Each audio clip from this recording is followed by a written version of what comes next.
Okay, चलिए अब हमें लॉज ऑफ रिफ्लेक्शन देखने हैं वेक्टर फॉर्म में। इसी तरह से लॉज ऑफ रिफ्रैक्शन भी आएंगे वेक्टर फॉर्म में। सेम प्रोसेस है, सारी चीज़ें सेम हैं, ठीक है ना। तो ये समझना बहुत ज़रूरी है।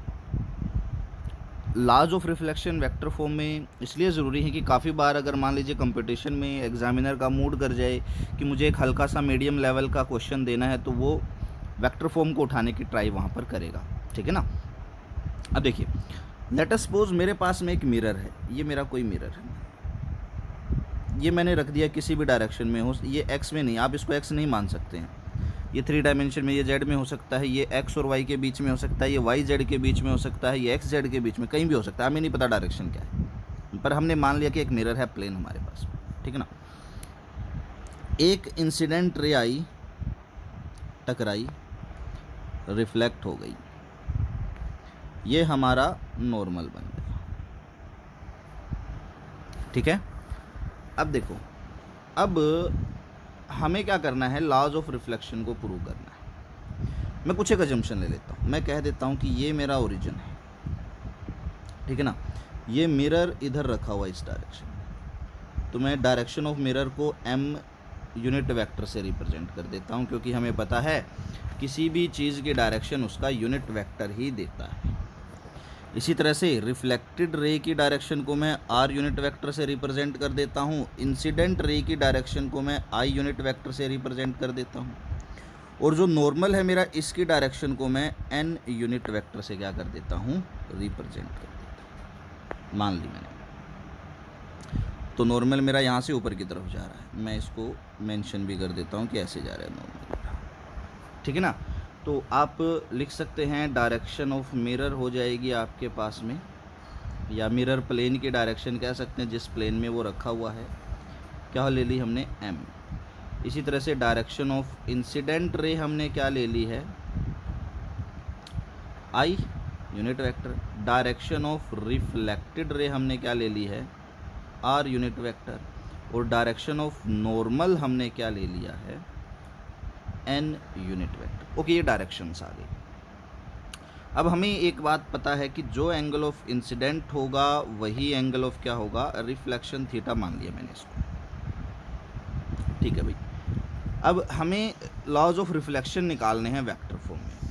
तो सबसे कॉमन चीज़ मैं क्या देख रहा हूँ कि मेरे ये जो आई और आर वेक्टर्स हैं, ये मोर देन वन डायमेंशन में। हमें पता है जब भी वेक्टर हमें मोर देन वन डायमेंशन में मिलते हैं, हमें एक ही काम उन वेक्टर्स के साथ करना होता है, और वो है उन्हें रिजोल्व करना, और रिजोल्यूशन हमेशा वेक्टर की टेल से होता है। तो चलो ज़रा मैं यहाँ पर इस वेक्टर आर को रिजोल्व करता हूँ, तो देखो इधर क्या चला जाएगा, आर कोस थीटा। अभी मैं डायरेक्शन यहाँ नहीं लिख रहा हूँ, आप लिखना चाहे तो लिख सकते हैं।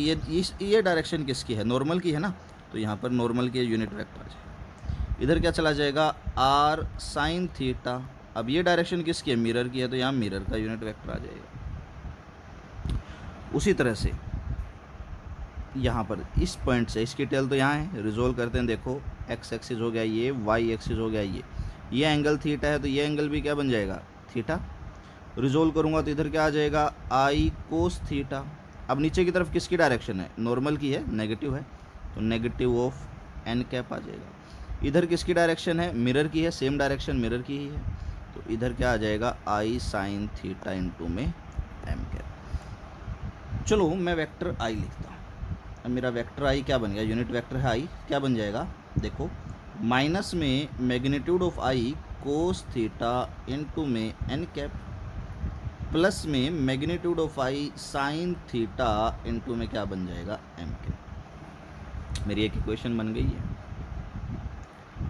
ओके, चलो नेक्स्ट देखते हैं, आगे आगे इसको अभी नहीं लिखते हैं इक्वेशन, अभी बनाते हैं इसकी इक्वेशन। देखो अब एक चीज़ देखना है, यहाँ पर यह है मेरा यूनिट वेक्टर, इसका मैग्नीट्यूड कितना होगा, 1, तो मेरा आई कैप क्या बनेगा, minus of cos theta into में एन कैप प्लस में साइन थीटा इंटू में एम कैप। ये इक्वेशन आ गई बन, ठीक है ना। इसी तरह से चलो नेक्स्ट देखते हैं, अभी हम आर के लिए इक्वेशन बनाते हैं, आर वेक्टर वही आ जाएगा। आर वेक्टर को अगर आप देखेंगे तो क्या आ जाएगा, आर कोस थीटा इंटू में एन कैप प्लस में आर साइन थीटा इंटू में एम कैप। आर भी यूनिट वेक्टर है, इसका मैग्नीट्यूड भी आपके पास में 1 होगा, तो चलो इसकी इक्वेशन बना लेते हैं। R cap is equals to cos theta into में एन कैप प्लस में साइन थीटा इंटू में क्या आ जाएगा, एम कैप। इक्वेशन नंबर 2, ठीक है, 2 इक्वेशन आ जाएंगी। मैं क्या करता हूँ, यहाँ पर 2 में से सेकंड में से फर्स्ट को सब्ट्रैक्ट कर देता हूँ, ठीक है ना, सेकंड माइनस 1।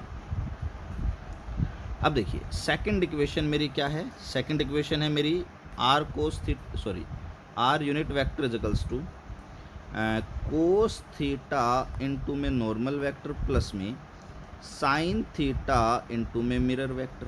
यही है, यही cos theta normal vector, sine theta mirror vector. I के लिए क्या है, आई के लिए है minus of cos theta into में नॉर्मल वेक्टर प्लस में साइन थीटा इंटू में क्या है, मिरर वेक्टर। 2 में से 1 को घटाया है, चलो 2 में से 1 को घटा देते हैं, तो ये माइनस साइन, ये माइनस माइनस प्लस हो जाएगा, ये प्लस माइनस माइनस। अब देखो ये दोनों तो कट गए, तो मेरे पास में वेक्टर आर माइनस वेक्टर आई किसके बराबर आ जाएगा, 2 कोस थीटा इंटू में वेक्टर एन के बराबर। लेट अस सपोज ये कोई इक्वेशन नंबर आ गई मेरी 3। अभी मेरा काम पूरा नहीं हुआ। अब देखिए मुझे क्या करना है, मुझे तो रिफ्लेक्शन बताना है, और रिफ्लेक्शन में मैंने आपको कहा था कभी भी आ जाए हमें थीटा निकालना होता है। एंगल्स की हम बात करते हैं, और एंगल जब भी निकालना हो हमें डॉट प्रोडक्ट करनी होती है। चलो मैं ज़रा डॉट प्रोडक्ट कर लेता हूँ एक बार, क्योंकि अभी समझ में भी आ जाएगी हमने किस लिए डॉट प्रोडक्ट की है, किस लिए नहीं की है। हमने डॉट प्रोडक्ट देखिए इसलिए की है क्योंकि यहाँ पर ये जो थीटा है हमारा, ये अननोन है। हमें इस थीटा के बारे में कोई आइडिया नहीं है, क्योंकि हमने खुद माना है कि ये एंगल थीटा है, बाकी सारी चीज़ें हमें गिवन है। तो हमें इस थीटा को क्या करना पड़ेगा, यहाँ से एलिमिनेट करना पड़ेगा, तभी हमारा फाइनल रिजल्ट आएगा। तो मैं थीटा को एलिमिनेट करता हूँ। देखो तो देखिए यहाँ पर ये था मेरा नॉर्मल, ऐसे आ रही थी मेरी इंसिडेंट रे, ठीक ना। ये एंगल था कोई थीटा, तो ये भी क्या होगा, थीटा। नॉर्मल मेरा यहाँ से ऊपर जा रहा था, ये एंगल, और हमें पता है एंगल हमेशा हम टेल्स के बीच में मेजर करते हैं। ये थीटा है, तो ये कितना बनेगा मेरा 180 डिग्री माइनस थीटा बनेगा। तो चलो ज़रा देखते हैं, तो चलो ज़रा अभी ज़रा हम निकालते हैं एंगल। तो मैं लिख देता हूँ vector i cap dot product with n cap is equals to, i का मैग्नीट्यूड कितना है 1, एन का मैग्नीट्यूड कितना है 1, कोस ऑफ एंगल दोनों के बीच में कितना आ गया 180 डिग्री माइनस थीटा। तो vector I dot N cap is equals to minus of cos theta. तो यहाँ से कोस थीटा की वैल्यू आ गई क्या, यहाँ से अगर आप कोस थीटा की वैल्यू निकालेंगे तो ये आ जाएगी negative of i cap dot N cap आ जाएगी। तो ये कोई इक्वेशन 4 आ गई, इसको हम जरा इक्वेशन 3 में यूज़ कर लेते हैं भाई। मैं यहाँ लिख देता हूँ यूजिंग इक्वेशन 4 इन इक्वेशन 3। अब मेरे पास में इक्वेशन 3 क्या थी, मेरे पास में इक्वेशन अगर आप 3 देखेंगे तो थी vector r minus vector i cap is equals to 2 cos theta n, 2 cos theta n cap. तो vector r minus vector i cap is equals to 2 cos theta की वैल्यू क्या आ गई हमारे पास में minus of i dot n लिख दिया, और ये क्या आएगा इसके साथ डॉट प्रोडक्ट। यहाँ से अगर मैं मान लीजिए अब कोई एग्जामिनर पूछ सकता है रिफ्लेक्टेड रे निकालो, इंसिडेंट रे निकालो, कुछ भी निकालो, तो ये आपके पास में देखिए ये आपके पास में आ गया वेक्टर फॉर्म में लॉज। अब मुझे आपको मान लीजिए आर निकालनी है, तो आई इधर जाएगा प्लस हो जाएगा, माइनस साइन को आप बाहर निकाल सकते हैं, तो आई डॉट एन डॉट में एन आ जाएगा। ये लॉज ऑफ रिफ्लेक्शन है वेक्टर फॉर्म के अंदर। ओके, तो यहाँ पर आपके लिए एक बोनस टिप है आज की, बहुत ही ज़्यादा हेल्पफुल है ये इस तरह के क्वेश्चंस के लिए। रिफ्लेक्शन हो रहा है कि नहीं हो रहा है, वेक्टर फॉर्म में है तो बताओ। देखिए अगर vector R cross N dot I, इसको हम क्या बोलते हैं, इसको हम ट्रिपल स्केलर प्रोडक्ट बोलते हैं वेक्टर का, आपने +1 में पढ़ा होगा। ये ट्रिपल स्केलर प्रोडक्ट है। अगर ये इक्वल टू ज़ीरो है, ट्रिपल स्केलर प्रोडक्ट अगर आपका इक्वल्स टू ज़ीरो आ जाए तो कंफर्म है कि रेज आपका रिफ्लेक्शन को फॉलो कर रही हैं, और अगर ये इक्वल टू ज़ीरो ना आए तो रिफ्लेक्शन नहीं होगा। ठीक है ना। तो अगर आपके incident ray, reflected ray, normal vector का ट्रिपल स्केलर प्रोडक्ट ज़ीरो आ जाए तो कंफर्म रिफ्लेक्शन होगा, अदरवाइज रिफ्लेक्शन नहीं होगा।